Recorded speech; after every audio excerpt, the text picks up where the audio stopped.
Hello everyone, welcome to my channel. I am Dev. इस video में हम इनऑर्गेनिक केमिस्ट्री के हाइड्रोजन वाले चैप्टर से क्वेश्चन प्रैक्टिस करेंगे with NCERT and then we will highlight important points in NCERT itself. जैसा कि पिछली वीडियो में हमने हाइड्रोजन चैप्टर की एनसीईआरटी के फर्स्ट 2 पेज कंप्लीट करे थे विद क्वेश्चन प्रैक्टिस, और अगर किसी ने वो वीडियो नहीं देखी है तो प्लीज़ ज़रूर देख ले, क्योंकि ये उस वीडियो का सेकेंड पार्ट है। आपको इस वीडियो से क्या बेनिफिट्स होंगे? पहला, व्हाट टू रीड, आपको क्या रीड करना है, and what you can leave in inorganic. क्योंकि जब हम एनसीईआरटी पढ़ने बैठते हैं तो लगता है कि सब कुछ ही इंपॉर्टेंट है। Most important points in the exams में जो मोस्ट इंपॉर्टेंट पॉइंट्स आते हैं वो, and trick to remember them, what to cram and what can be conceptually remembered. क्या रटना है और क्या कॉन्सेप्चुअली अंडरस्टैंड करना है वो। Hope you will like it. अगर वीडियो पसंद आए तो like, subscribe, share with your friends, और इस वीडियो की पीडीएफ आपको टेलीग्राम चैनल पर मिल जाएगी। वीडियो पूरा जरूर देखना। तो बिना कोई टाइम वेस्ट करे चलते हैं हम अपनी वीडियो पर। Let's get start the video.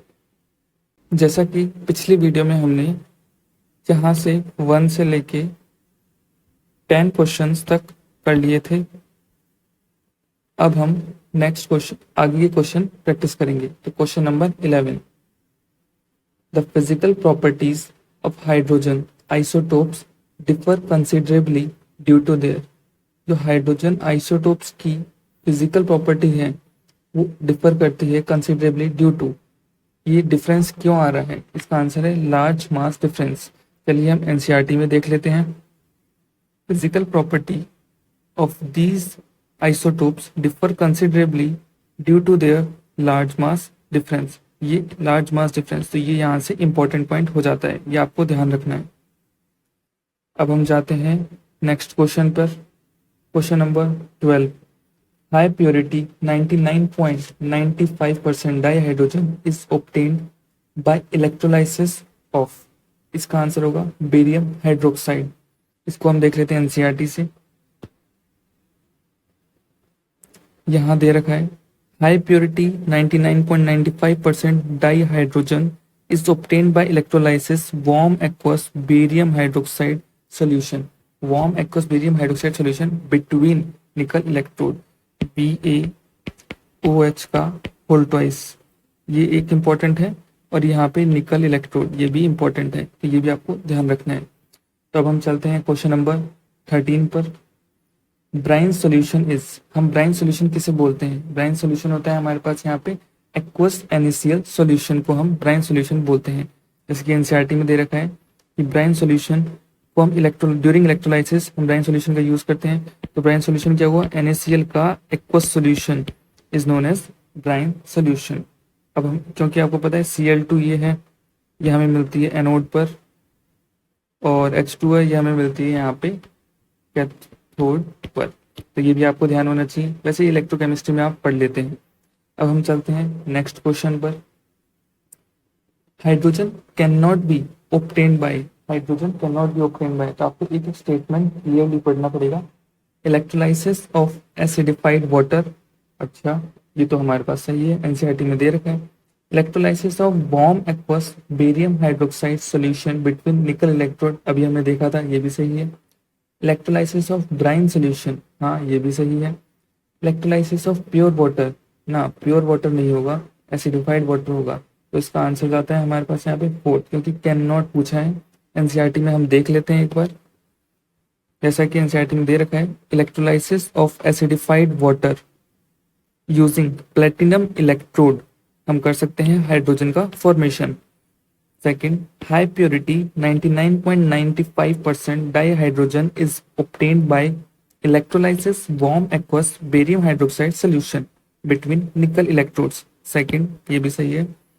It is obtained as a by product, hydrogen है जो बाय प्रोडक्ट की फॉर्म में ऑब्टेन्ड होता है जब हम ब्राइन सॉल्यूशन का इलेक्ट्रोलिसिस करते हैं।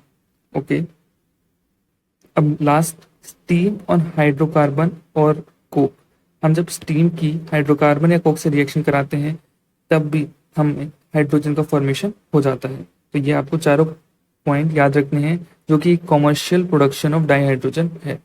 अब हम चलते हैं हमारे नेक्स्ट क्वेश्चन पर। Question number 15, the mixture of CO and H2 is called, हम CO और H2 के मिक्सचर को क्या बोलते हैं? तो आपने पढ़ा होगा, वाटर गैस भी बोलते हैं, सिंथेसिस गैस भी बोलते हैं, सिंक गैस भी बोलते हैं। तो इसका आंसर हो जाएगा ऑल। तो ये सबसे इंपॉर्टेंट क्वेश्चन है हाइड्रोजन चैप्टर का। इसके आने की प्रोबेबिलिटी 100% रहती है। अब हम चलते हैं एनसीईआरटी पे। एनसीईआरटी में देख लेते हैं, जैसा कि हमने यहाँ पे पढ़ा था, स्टीम ऑन हाइड्रोकार्बन और अ कोक। तो देख लीजिए, ये हमारे पास H2O है, यहाँ पे लिक्विड नहीं लिखा है, गैस लिखा है, तो आप ध्यान दीजिएगा, ये स्टीम हो गई। और हाइड्रोकार्बन, ये हाइड्रोकार्बन हो गया। और वो वहाँ पे कोक बोला था, तो ये हो गया हमारे पास यहाँ पे कोक, क्योंकि ये हो गया हमारे पास यहाँ पे हाइड्रोकार्बन, और ये H2O गैस में दे रखा है स्टीम, और ये कोक यहाँ पे भी स्टीम। तो अगर इसकी रिएक्शन आप हाई टेम्परेचर पे कराएंगे, टेम्परेचर हाई होना चाहिए, इधर भी टेम्परेचर हाई है निकल कैटलिस्ट की प्रेजेंस में, तो CH4 plus H2O gives CO plus 3H2।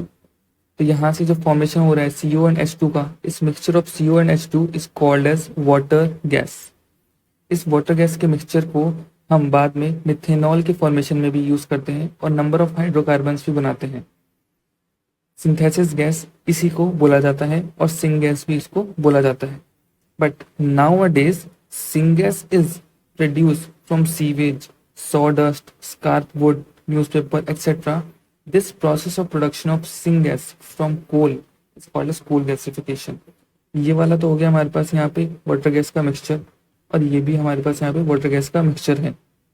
But the process of production of syngas from coal, जब हम कोल से बनाते हैं, पर्टिकुलर स्पेसिफाई कर दिया कि जब कोल से बनाएंगे तो उसकी रिएक्शन का नाम होगा कोल गैसिफिकेशन।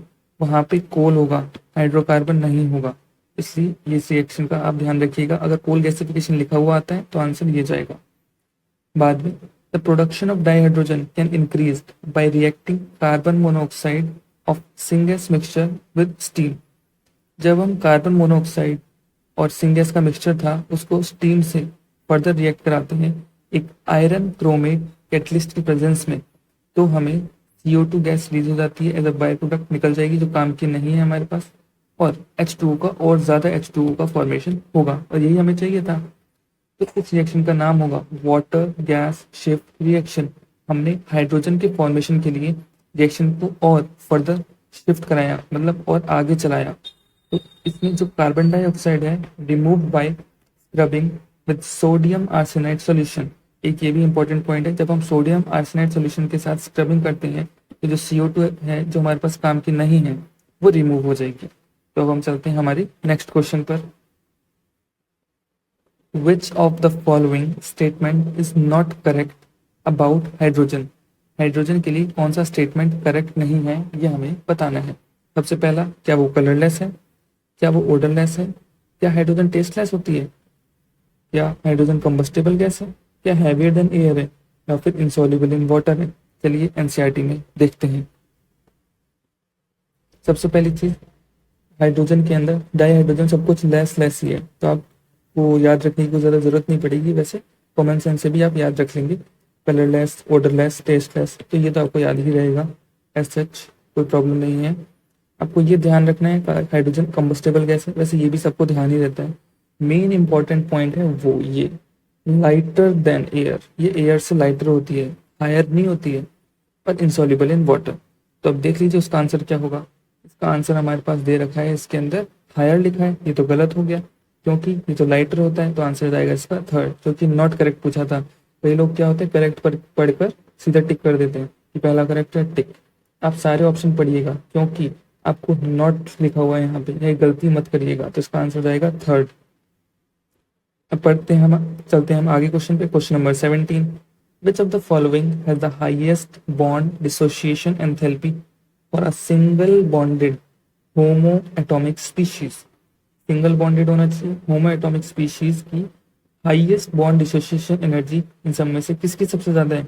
ये तो एनसीईआरटी का मोस्ट इंपॉर्टेंट पॉइंट है, यहाँ दे रखा है the hydrogen HH bond dissociation enthalpy is the highest for a single bond between two atoms of any element. तो यहाँ से ये इंपॉर्टेंट हो जाता है क्योंकि हाइड्रोजन की जो बॉन्ड डिसोसिएशन एंथैल्पी है वो सबसे ज्यादा है सिंगल बॉन्ड में अगर कंपेयर किया जाए और अदर एलिमेंट से, चाहे वो कोई भी एलिमेंट हो, एनी लिखा है यहाँ पे, एनी एलिमेंट, तो ये आप ध्यान दीजिएगा। तो इसका आंसर जाएगा एच बॉन्ड। ये भी नहीं, ये भी नहीं और ये भी नहीं। Question number 18, hydrogen is inert at room temperature. Room temperature पे हाइड्रोजन इनर्ट है ड्यू टू, हमें रीजन बताना है। वैसे ये क्वेश्चन एसेशन रीजन में भी आ सकता है, तो आप ध्यान दे लीजिएगा। अभी मैंने खाली ऑप्शंस के फॉर्म में फ्रेम कर रखा है। तो इसका आंसर देखने के लिए हमें वहाँ फिर एनसीईआरटी पे जाना पड़ेगा। यहाँ दे रखा है एनसीईआरटी में, इट मतलब hydrogen is a relative inert at room temperature due to, ये हो गया इसका रीजन, ये हो गया असर्शन, तो ये हो गया इसका reason, due to high H bond enthalpy, high H bond enthalpy current. तो इसका आंसर होगा first. Question number 90, hydrogen of vegetable oils, hydrogenation of vegetable oils using nickel as a catalyst gives. अगर हम निकल कैटलिस्ट का use करते हैं और वेजिटेबल ऑयल का हाइड्रोजनेशन करते हैं तो हमें क्या मिलता है? क्या एडिबल ऑयल एडिबल फैट मिलता है, क्या वनस्पति घी मिलता है, क्या मार्जरीन मिलता है? तो एनसीईआरटी में देख लेते हैं, hydrogenation of vegetable oils using as a nickel as a catalyst we give edible fat, margarine या वनस्पति घी। हमें ये मिलता है वनस्पति ऑयल का हाइड्रोजनेशन करा निकल कैटलिस्ट की प्रेजेंस में, तो हमें मिला वनस्पति घी, जो ये रहा एडिबल फैट एक तरीके से मार्जरीन। वेजिटेबल ऑयल का हाइड्रोजनेशन करा निकल कैटलिस्ट की प्रेजेंस में, हमें मिला edible fat known as margarine and vanaspati ghee. चलिए अब हम चलते हैं, हम इसका आंसर होगा फोर्थ, इसका आंसर होगा हमारे पास यहाँ पे फोर्थ। चलिए अब चलते हैं हम नेक्स्ट क्वेश्चन पर। Question number 20, which of the following statement is correct? Dihydrogen reduces chlorine into chloride ion. क्या ये सही है? Dihydrogen is reduced by sodium to form NaH। Dihydrogen reduce copper second oxide to copper in zero oxidation state. पहला वाला statement पढ़ते हैं, dihydrogen reduces chlorine into chloride ion, H2 plus Cl2 gives HCl। क्या ये dihydrogen chlorine को chloride ion मतलब H plus और Cl minus ये क्लोराइड आयन में कन्वर्ट करता है? हाँ, ये तो सही है। Second, dihydrogen is reduced by sodium to form NaH। H2 plus sodium react करेंगे तो हमारे पास बनेगा NaH, जो कि एक तरीके से एक आयनिक है। हाँ, सोडियम डाइहाइड्रोजन से रिएक्ट करके NaH बनाता है, सही है बिल्कुल। Dihydrogen is reduced by sodium, हाँ सोडियम रिड्यूस कर देता है, क्योंकि पहले H2 था, बाद में NaH बन गया। Dihydrogen reduces copper second oxide to copper in zero oxidation state. हाँ, ये भी हमारे पास सही स्टेटमेंट है, क्योंकि H2 रिएक्ट करता है कॉपर ऑक्साइड से, बनाता है कॉपर प्लस H2O। H2O एक कोवेलेंट मॉलिक्यूल है, और आप देख लीजिए कॉपर को कॉपर ऑक्साइड को कॉपर में कन्वर्ट कर दिया। Dihydrogen is reduces copper second oxide, यहाँ पे कॉपर सेकेंड ऑक्साइड है, इज रिड्यूसेस टू कॉपर, जो कि जीरो ऑक्सीडेशन स्टेट है। तो इसमें ये भी सही है, ये भी सही है, ये भी सही है और ये भी सही है। तो एक बार देख लेते हैं अब हम एनसीईआरटी में। एनसीईआरटी में पहली रिएक्शन दे रखी है हमारे पास, रिएक्शन विद हेलोजन, जो कि मैंने अभी आपको बताया था, H2 प्लस हेलोजन के साथ रिएक्ट करेंगे तो HX बनेगा, मतलब क्लोरीन को क्लोराइड में कन्वर्ट करेगा, तो H प्लस और Cl माइनस, ये रहा। सेकंड देख लेते हैं हम, डाइऑक्सीजन, ये तो नॉर्मल रिएक्शन है, as not important as such. Reaction with dinitrogen, ये बहुत इंपॉर्टेंट है, हैबर प्रोसेस में, ये आपको नाइट्रोजन फैमिली वाले टॉपिक में भी मिल जाएगा, हैबर प्रोसेस। ये देख लेते हैं हाइड्राइड, ये मैंने अभी आपको बताया था, जिस तरीके से हमारे पास NaH का फॉर्मेशन हो रहा था वही है ये। H2 प्लस सोडियम मेटल से रिएक्ट करा तो इसने बनाया NaH, ये रहा, ये हाइड्राइड बना लेते हैं। आगे देखते हैं, H2 जब Pd+2 या H2 जब मेटल MXOY इनसे रिएक्ट करते हैं तो इनको रिड्यूस कर देता है इनके खुद की मेटल में। ये बहुत बहुत वेरी वेरी इंपॉर्टेंट क्वेश्चन बनता है यहाँ से, इसके आने की प्रोबेबिलिटी बहुत ज़्यादा है। Question number 21, which of the following statement is not correct? कौन सा स्टेटमेंट इसमें से करेक्ट नहीं है, गलत है? तो अगर आपको ये सारे स्टेटमेंट सही से सॉल्व करने हैं तो एनसीईआरटी में यूजेस वाला टॉपिक दे रखा है डाईहाइड्रोजन में, वो आपको अच्छे से आना चाहिए। तो पहले हम उस टॉपिक को एनसीईआरटी में देख लेते हैं। Largest single use of dihydrogen is synthesis of ammonia. तो मैंने यहाँ पे खाली सिंथेसिस ऑफ अमोनिया इसलिए हाईलाइट करा है क्योंकि अगर आप दोबारा जब एनसीईआरटी पढ़ने आएंगे तो आपको केवल इतना ही पढ़ना है। आप बार बार ये बड़े बड़े स्टेटमेंट्स पढ़ के अपना टाइम वेस्ट क्यों करते हैं? केवल इम्पोर्टेंट पॉइंट्स को पढ़िए, जिससे कि आप एनसीईआरटी जल्दी जल्दी रीड कर लेंगे आप, और लास्ट टाइम पे पेपर से पहले रीड करने में आसानी होगी। तो आप इसको हाईलाइट कर लिया एनसीईआरटी में, जैसे यहाँ पे मैंने कर रखा है। चलिए अब हम समझते हैं।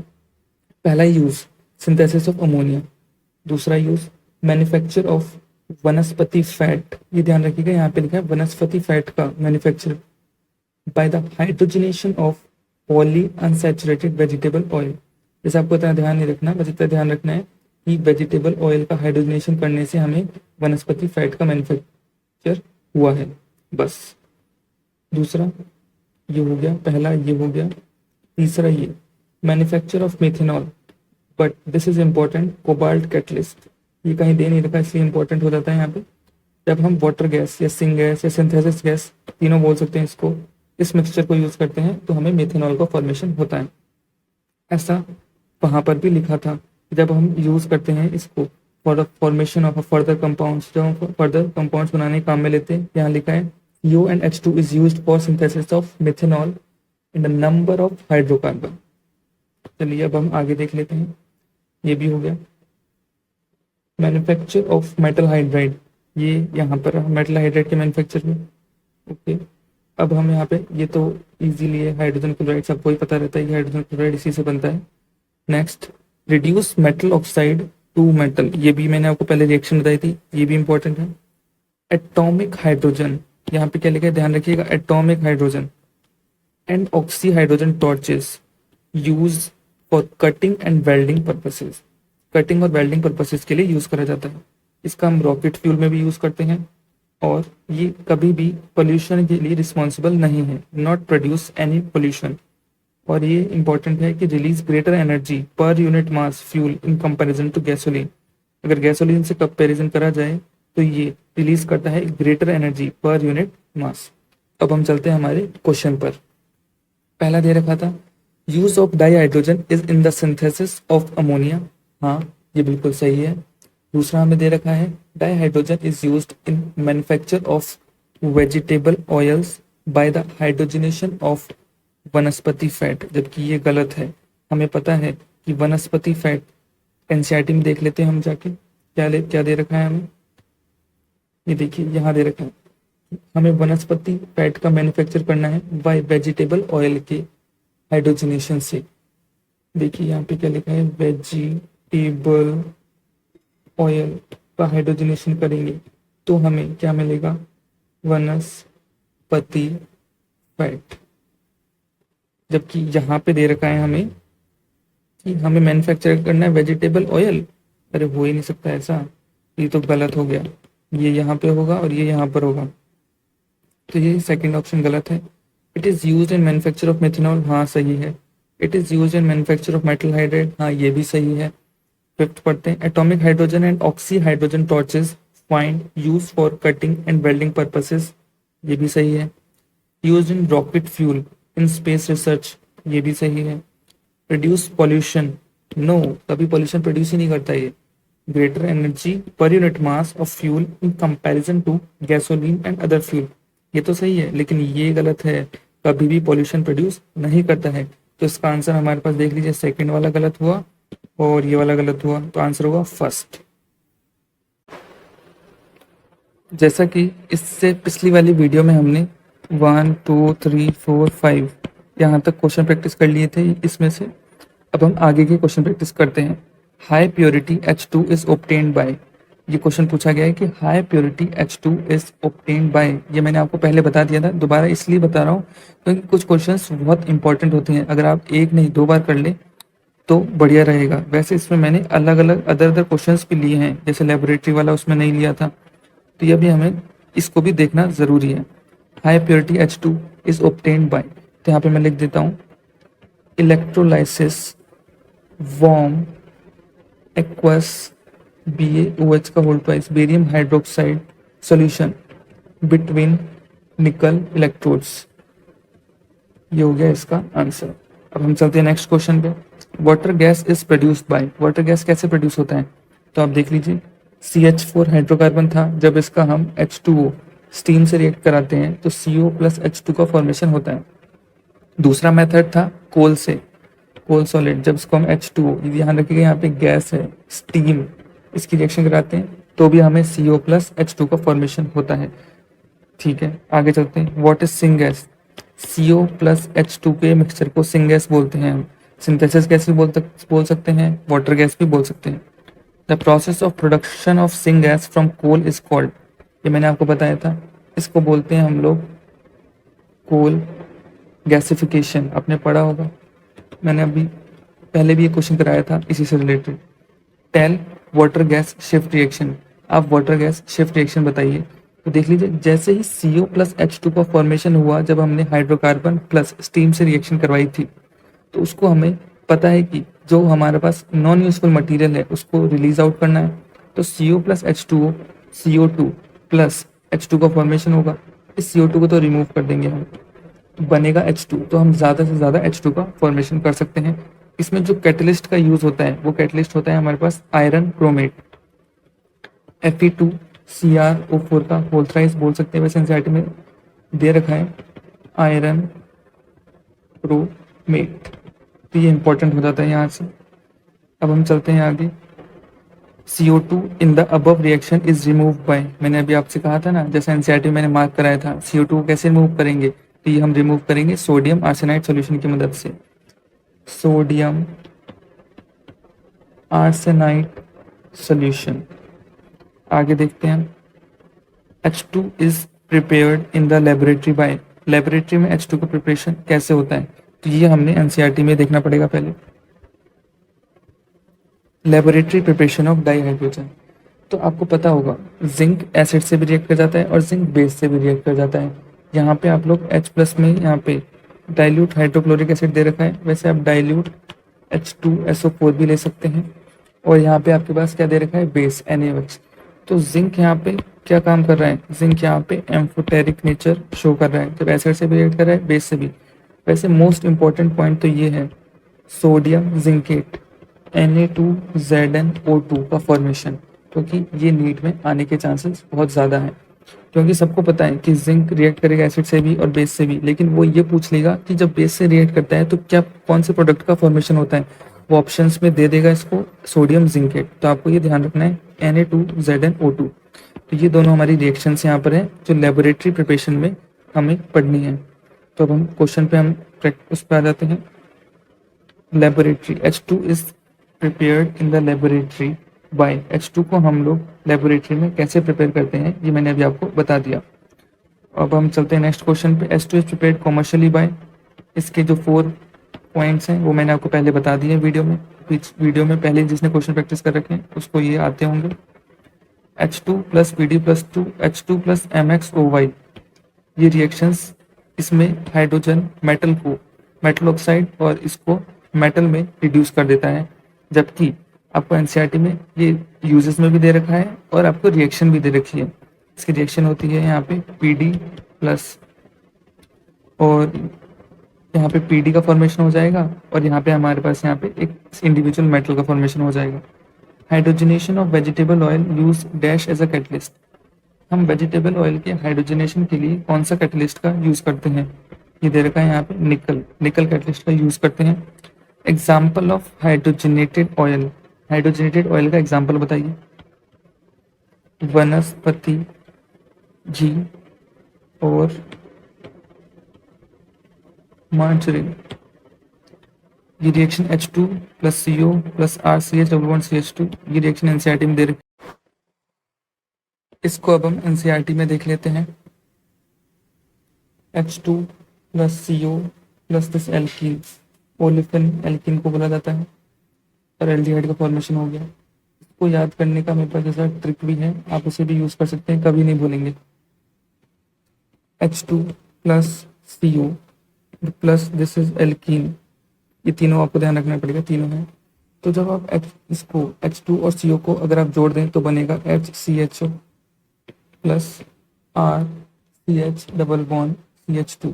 इसको आगे इलेक्ट्रॉन, जब यहाँ से इसका प्लस आई इफेक्ट होगा, इलेक्ट्रॉन फॉरवर्ड जाएगा तो यहाँ प्लस, यहाँ पे minus, RCH single bond CH2, यहाँ प्लस, यहाँ पे माइनस। इसको अगर आप ब्रेक करो तो H प्लस और CHO माइनस। अब आप इसका एडिशन इस पे कर दो एंटी मार्कोनिकॉफ रूल लगा के। एंटी मार्कोनिकॉफ रूल के अकॉर्डिंग इस पे इसका एडिशन कर दो। एंटी मार्कोनिकॉफ रूल क्या कहते हैं? हाइड्रोजन जहाँ कम होंगे वहीं जाएगा, यहाँ और ये यहाँ। तो इसके बाद ये फॉर्मेशन हो जाएगा। और ये सबको पता है कि एल्डिहाइड का रिडक्शन करते हैं तो हमें अल्कोहल मिलता है, तो इसमें तो कोई प्रॉब्लम नहीं है। प्रॉब्लम इस सेक्शन में थी जो कि मैंने आपको बता दी है। आप इस तरीके से कर सकते हैं। अब हम चलते हैं नेक्स्ट क्वेश्चन पर।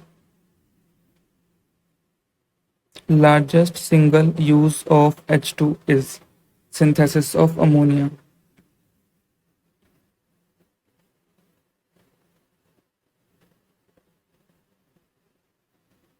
CO plus H2 in presence of cobalt catalyst क्या बनाएगा? मतलब CO plus H2 in presence of cobalt catalyst methanol का फॉर्मेशन होता है। ये आपको यूजेस में मिल जाएगा। चलिए, और 21 क्वेश्चन तक प्रैक्टिस हो चुके हैं। आज के लिए बस इतना ही। मिलते हैं इस वीडियो के नेक्स्ट पार्ट में। वीडियो अच्छी लगे तो इसको लाइक करना, शेयर करना, सब्सक्राइब कर लो चैनल को, क्योंकि ऐसी यूजफुल वीडियोस भी आपकी आगे आने वाली हैं। Thank you.